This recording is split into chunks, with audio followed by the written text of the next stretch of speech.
This is a revision of my world history notes, and I'm talking about evolution today, the concept of evolution. And I'd invite you to read Genesis 1, verses 24 through 29. Um, and I want to just say a few things. Traditional modern science does not believe that God created man. It believes that man evolved through several stages of development through, quote, ape-like creatures with names such as Australopithecine, Homo erectus, Cro-Magnon, Homo habilis. For instance, recently in Time magazine, not long ago, a couple decades ago, to me that's recently, the same science celebrity who trumpeted his theory that whales and hippos have the same ancestor, which was a ripoff of another wild National Geographic story, Michel Brunet claimed to have found the oldest pre-hominid skull in Africa with a date of 7 million years. He was on the cover of Time magazine. However, Brigitte Senut of the National History Museum in Paris explained that it was only the skull of a female gorilla. In fact, evidence is shown in virtually every case the bones found, declared to be that of some primitive form of ape-like ancestor of humans or near human, is either the remains of an actual ape or of a variant of a human being contemporary with modern humans.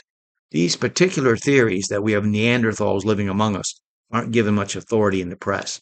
Recently, it was stated that genetic studies have shown that we're not related to Neanderthals at all, but the numbers given to prove that declaration were said by other scientists to be less than the variation between modern chimpanzee groups that, after all, were still chimpanzees. A great deal has been said about how apes have 98% of the DNA we do, and of how they are genetically similar to us.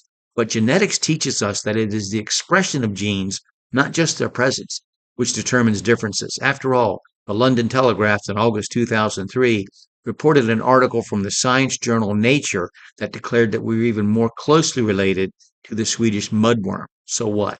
So go ahead and read Genesis chapter 2, verses 1 through 7. And just very interesting stuff. So um, at this point, it might be helpful to talk a little more about the current view of the majority of modern scientists with regard to evolution.